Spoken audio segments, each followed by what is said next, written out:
welcome my awesome friend. I hope you all are great. Today's lecture we are going to talk about one of the most important topic in the ETAP, which is store protection and coordination. So go get your coffee and let's start. First of all, we will need to enter a new project. Let's call it store protection.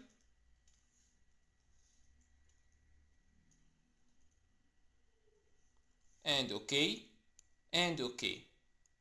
Let's maximize the one line view. First of all, let's draw a simple single line diagram. It's going to consist of, let's first use 60 Hertz instead of 50 Hertz. Okay, let's first draw the power grid, which is going to supply the power. Second, let's draw one busbar right here and another right here and third right here and the fourth one right here. Okay, now let's see, we have a two winding transformer connecting between the busbar 1 and busbar 2 like this. Also, we will have a cable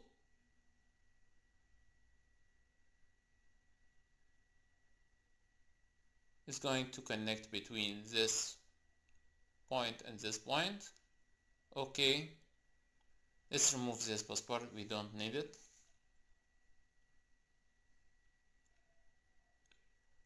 Let's increase the length of this busbar and this busbar.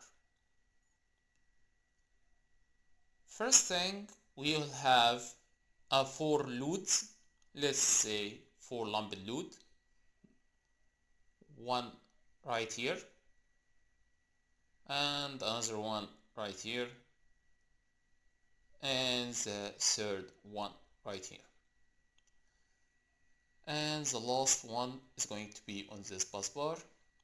Let's enter the data for each element. First, the power grid will have the rating of 115 kilovolt and the short circuit is going to be 1400 megavolt ampere short circuit, and the X over R is going to be 20, and there is no harmonics, so we are going to remove any harmonics.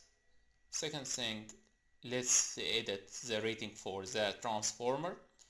The transformer secondary voltage is going to be 34.5 and the megavolt ampere for it is going to be 58.45 megavolt ampere. Let's say the rating factor for now is 0. Let's enter the impedance, it's going to be Z over and X over R, typical and typical value for the no load test, and press OK. First, let's enter the data for the load. We have a 3 or the 4 typical load is 10 megavolt ampere with a power factor 85%. All the impedance is constant Z, so there is no back EMF, no dynamic load. All the data is a static load, let's say static load, and 10 megavolt ampere, and press OK. The third one also 10 mega and constant Z, 100% constant Z, and also 10 mega and constant Z, and press OK. Now we have entered all the data except the cable. Let's enter the data for the cable. We are using 1 kilometer. Okay, the distance 1 kilometer cable. The cable we are going to use 2 conductor per phase. Okay, library we are going to use the voltage we are at is 35, so we are going to choose 35 kilovolt. there is many type of the 35. We are going to choose this one. It's in my right, so we are going to choose this one, ABR and magnet. Okay, and it's going to be the cross section area is 350, and press OK and press OK. Now we have entered all the data. Let's go to load flow analysis to make everything going well. Load flow analysis. You can see right here there is only two marginal error because we are operating at 95.3 and 90.95.1 for the busbar 2 and busbar 3. Of course, that's done because of the transformer impedance. We said we can overcome this by adding the tab. Let's say we are going to change the tab in primary, of course not the secondary, because the primary has the lowest current because it has the highest voltage. So let's reduce it by -2%, and let's run the load flow analysis again. Let's see, still 97. Let's reduce it, go again, go the tab, and instead of -2, let's say -2.5, and press OK. And this time and run the load flow. It's still 97. Let's see, we can change it by -3.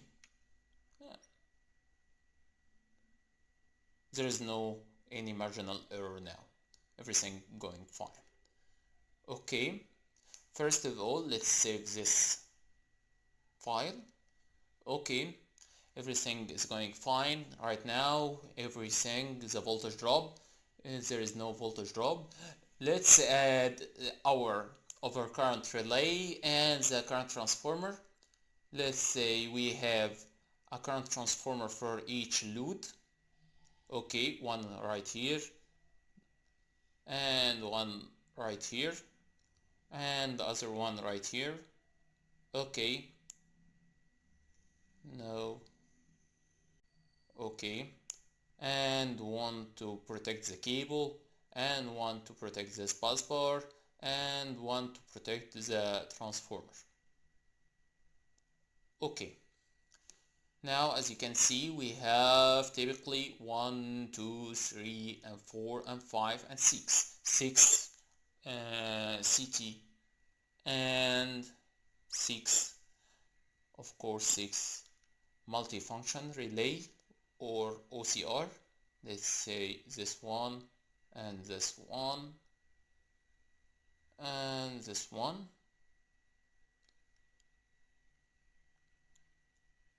and this one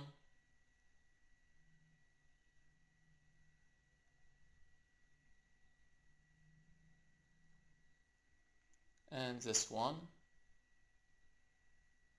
and this one.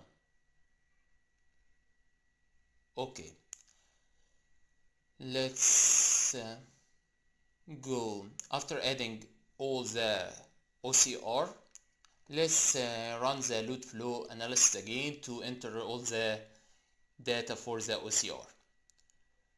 First of all, by double click on the OCR, you can see two tabs.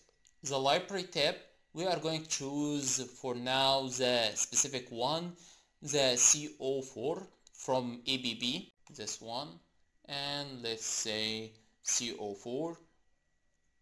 We are going to use two things in overcurrent relay, the pickup setting and the instantaneous setting.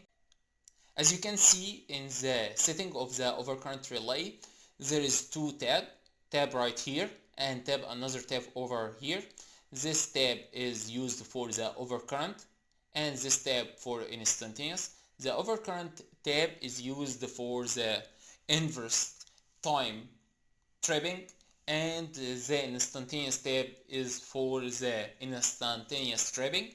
Of course, the overcurrent tab or the inverse tripping is very important, because when you are increasing the value of current, we will need the time of tripping is much shorter, so it's called the inverse tripping. Let's say okay for now, and let's go to this tab first, and let's enter the ratio of the CT. The turns ratio of the first CT, let's say the primary is 605, 600 over 5, this CT, and the CT is going to have also 600 over 5, and the CT, because it has a higher current, let's say is going to be 700 over 5. Okay, but this CT, because it has a higher voltage, it will have a lower current, so we are going to go to 500 over 5 and press over 5, of course, and press OK. Of course, this load is similar to this load and similar to this load, so whatever is going to happen for this relay is going to be designed for this relay. So let's enter the rating for this one as 600 over 5 again, and enter, and the CT as rating 600 over 5, and OK. Let's start with the first relay. Let's design this relay first. As we said, the OCR or the overcurrent relay we are using is CO5 from the company of ABB.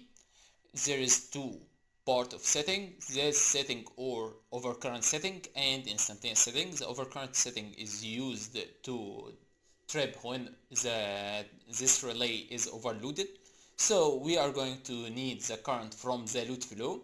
The higher current from load flow, this mean is going to go overloading, and the current from the instantaneous setting should be lower than the fault current.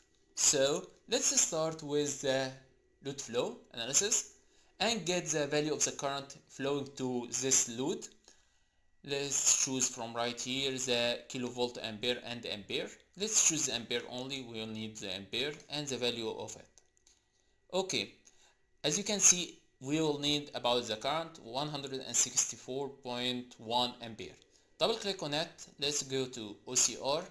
This means we will need nearly current. This is the instantaneous current. Let's go to the pickup or the overloading. This is the overloading. We will need higher than 60. If we went to 2.5, as you can see, is going to be 300. 300 is very high. Let's go to 1.5.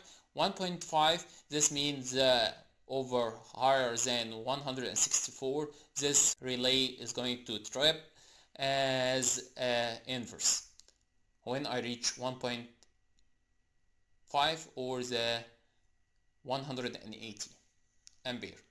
Let's see, one pickup will get the 120. 120 is less than 164.